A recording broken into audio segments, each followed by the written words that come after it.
There's a grain of truth in it. Good. You've been waiting all night for that, Ian, Yes. haven't you? Well, I've got to go now, everyone. Cut him out. Mute. Yeah, I was going to say, he's coming out with all the dad jokes. That's Absolutely. because he's the oldest one here. No need for that. Truth hurts. Okay, go on then. There's a smack in the mouth. Black turtle beans. Oh, Not what I wouldn't have put the got. turtle in there, but good on you. I also negro. That's my wife's rice. Yes. It's on the screen. No, don't say that. Oh, sorry. Where? Yeah. Oh, you're hovering. Oh my God, Wow. it is. You got it right. That's the only one I'm going to get. But what are Sorry they? about that. What are they? Yes, thank you, The Josiah. beans, isn't they? What are they, Josiah, then? They're actually a type of runner bean from Mexico, and they're from a Mexican seed bank.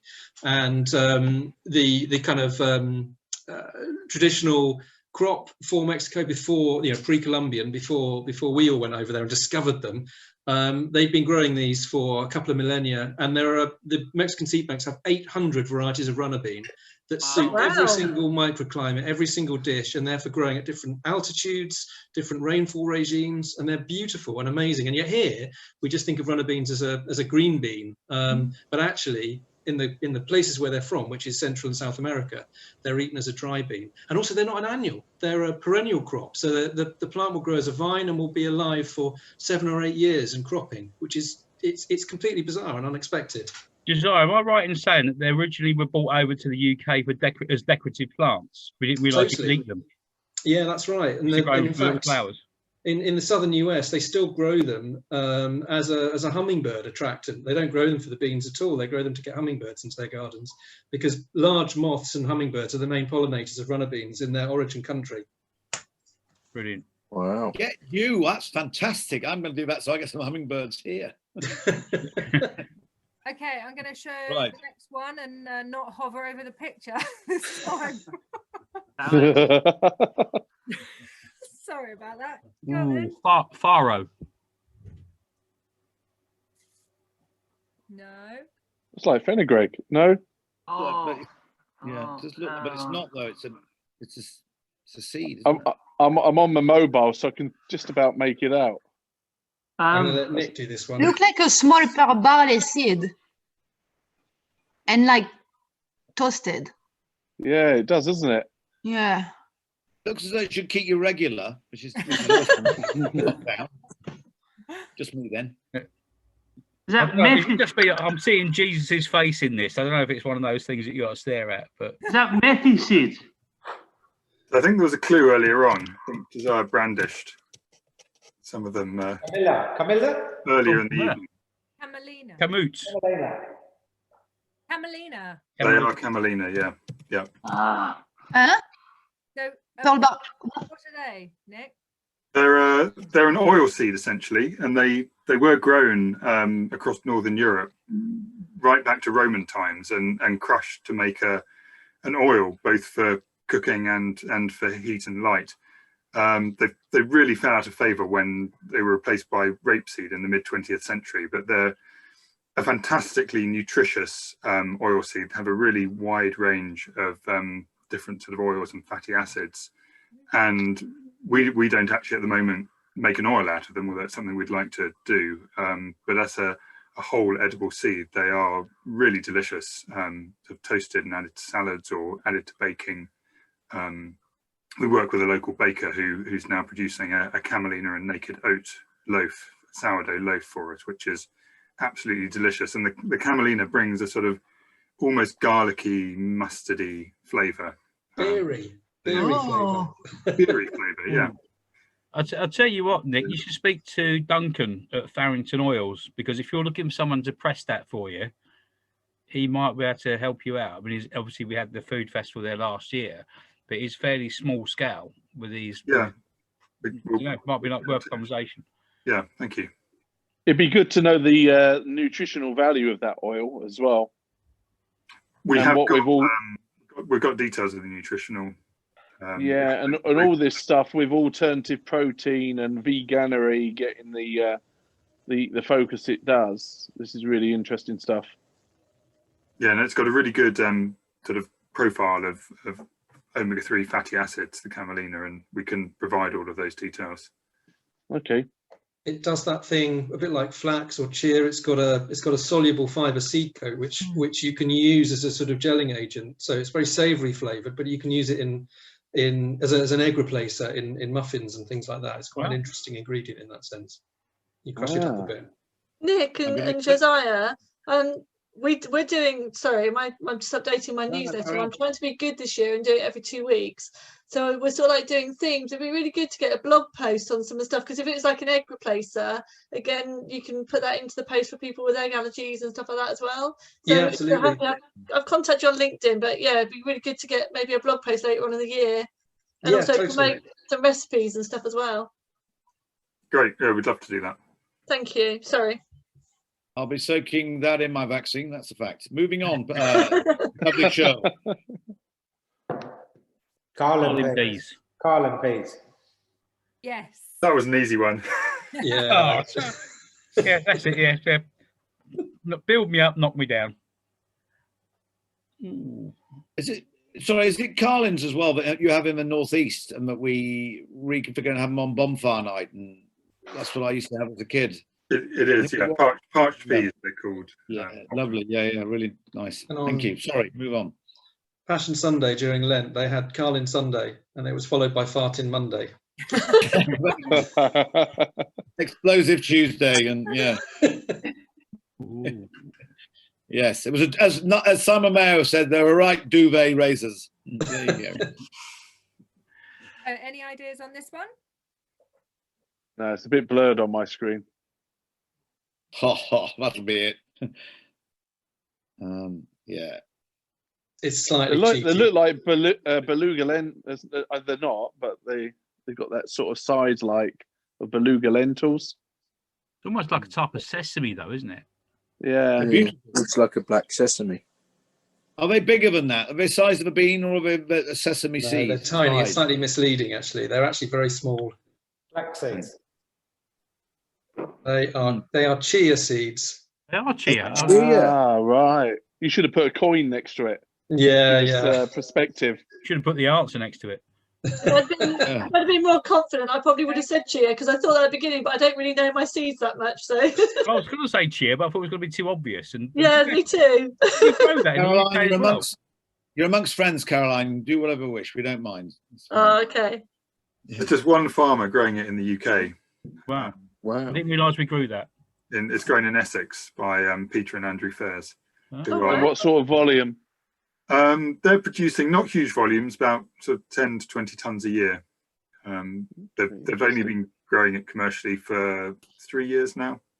We've got a similar grower in Medway, but he grows chav seeds. Chav? Yeah.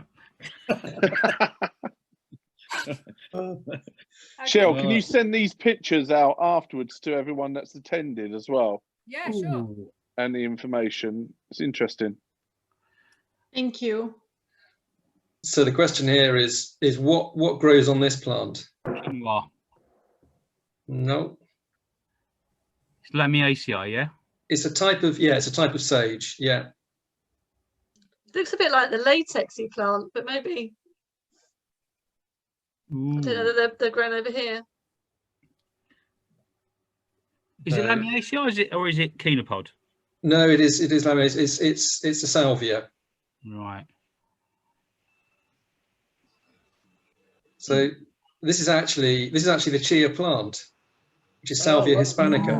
Okay. It's Salvia hispanica. Yeah, and it's incredibly beautiful, and it flowers all through the season. It's sort of indeterminate, so the flowers open sequentially up the stem, and the seeds are set beneath. And it's an extraordinary bee attractant. The bees love it.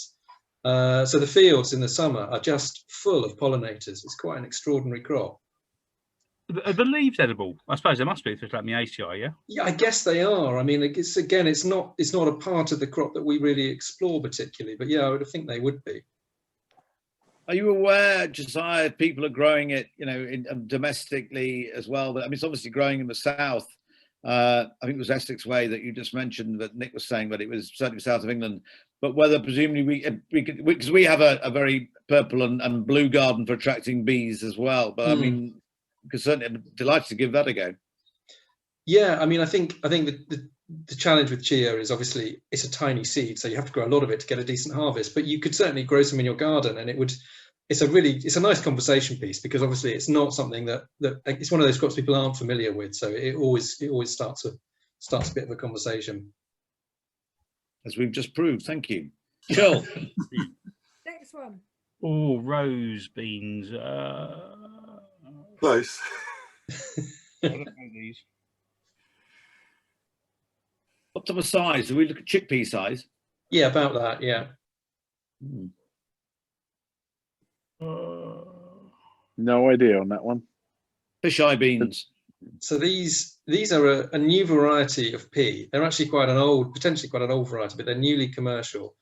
And the seed breeder very kindly allowed our Instagram followers to name them, which, as you can imagine, attracted some quite kind of Pinky McPea face type answers. Yeah. But we ended up with flamingo peas. Which is quite. We wanted to call them Pink Panthers, but unfortunately that name had already been taken. Yeah.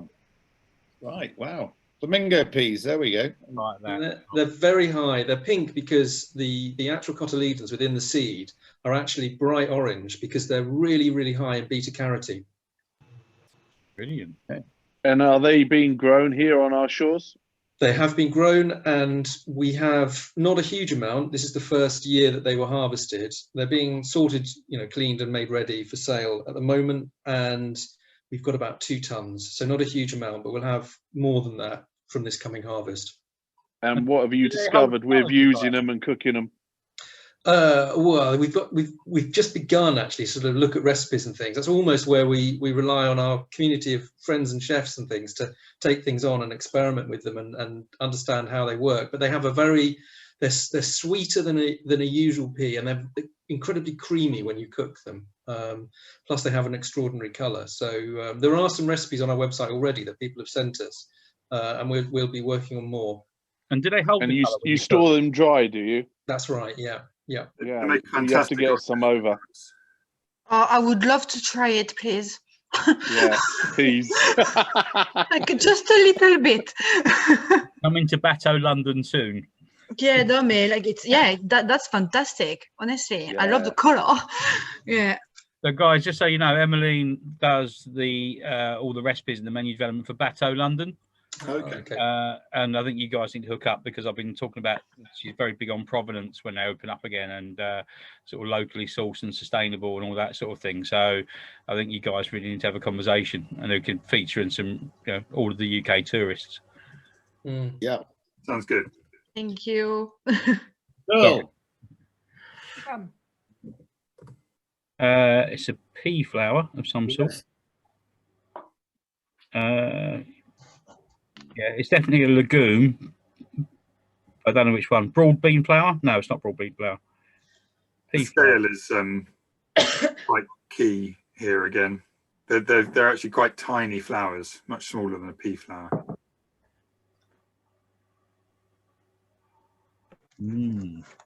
But they are a legume, you're right. They're very beautiful, and yeah, they're very delicate. They're almost vetch-like. Sorry about that, everyone. Nigel's phoning a friend. So they're actually lentils. How does that work? Are they really lentils? Wow. Yeah, and they form a tiny pod in which, if you're lucky, you might get 3 lentils, but usually you just get 2. Wow. No. And the plants grow about, 15, 20 centimeters high. And each plant will have perhaps 40 pods on it. So as you can imagine, you need quite a lot of lentils to to get a bag full. Crazy. Yeah. Fantastic. Cool. Ooh, orzo.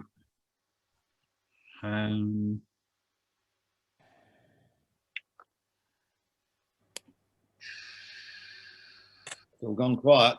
I've actually managed to. Yeah, lose it my looks screen like as well. maybe a spelt or It looks like it looks like a spell or a faro. yeah. So Barley is some sort, right? it's close to all those things, and yet not quite any of them. All right, this is something Yeah, new, is it? easy, guys. It's a brilliant rice alternative Yeah. for a long grain brown rice, for example, but quicker cooking, better flavour, higher in oil and fat content. So it's got a much nicer mouthfeel when you're eating it. And I love the education this evening.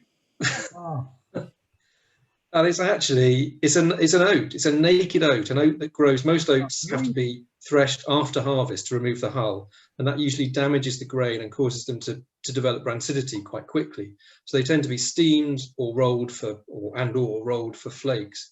Naked oats harvest a bit like wheat, so they harvest in the combine. They thresh out to a whole grain, and therefore they'll store better. And they have this fantastic high fat content, which obviously they're monounsaturated, so they're really good for you, and they have this fantastic flavour and haven't really been grown in the UK for, well, certainly not for human consumption for decades and decades, possibly since the beginning of this last century. And we're really keen to see people, as people are aware of the kind of climate impact that rice production has, it's very high methane outputs. That looking for a sort of rice of the north, which the naked oats could be, is a really interesting alternative. I haven't played with this yet. I must get hold of some of this. We'll send you some. That's easy. Do you guys do a little kit box of all the samples that you've shown and give us a sort of, so we can educate ourselves and cook and taste these things ourselves? Yeah, we can do. In fact, when often that happens with chefs and restaurants when they're just starting up, and they say, well, we're interested in this kind of thing. Can you send us some samples that you think we'll be interested in? And we'll put together a little box and send it over. Yeah, cool. Yeah, I'm working for a new TV film location catering company, and so what we're trying to do is like expand on our vegetarian and vegan offerings, because obviously you don't know the demographic until you step on site for the first day. Yeah, tricky. You might have 150, 200 people say, I can't eat this, I can't eat that. So to have like an array of stuff that we can develop and work with, that would be an amazing USP for us. And I'll swap you for some black pudding. That sounds like a deal. Yeah, they're all vegans, mate. Yeah, they're not interested. Easy, Rambo. Right, so this is number 9. Okay, I'm going to go. I'll keep saying the same thing. I've got to be right eventually. It's some sort of faro or spelt. Close again, but not quite. I'm going to shut up for the next Try one. again next time, and you might get it. Is it barley? It's not barley, is it? Is it barley? It's not the green one, the trendy one. Yeah. It is barley. Oh, It's a naked, hey! like the naked oats. This is a naked barley. So barley. Wow. Red leaf. That's what the gladiators ate to give them strength before they went into battle. Wow. Last one. Oh, nice. Beautiful. They're gorgeous, aren't they? This one, the name is in the picture. Black eyed. Black eyed. No. Dalmatian beans. They're the black-eyed peas. And if they're not called Dalmatian beans, they should be. You need to look closely at the markings. Turtle beans. Not a turtle bean. Look, there's a little head. There's a little tail. How much have you been drinking? Not enough. The turtles. Not enough. Dalmatian bean. Wow. Looks like a purse. Looks like a. Yeah, who said a person? Hey. Yeah. Yeah. It looks like a human being on one of them. Yeah. It looks like an alien. So it's a human bean. Human being. I love it, Ian. And you've only had 2 beers. Hello? Yeah, but they're like 9%. Well, yeah. Yeah, they're known as soldier beans. Really? Ah, that is brilliant. Like a little soldier on each bean. I was thinking about it. They look a bit like Anthony Gormley, don't they? Like one of these sculptures of himself.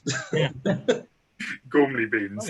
And is it the same cooking process than the other beans? They cook very much like a cannellini bean, and you might they're about the same size, and you might use them in the same kind of recipes. Wow. Fantastic. Right, I need to speak to you guys about getting some seeds for the allotment. Well, that was fascinating, honestly. Yeah.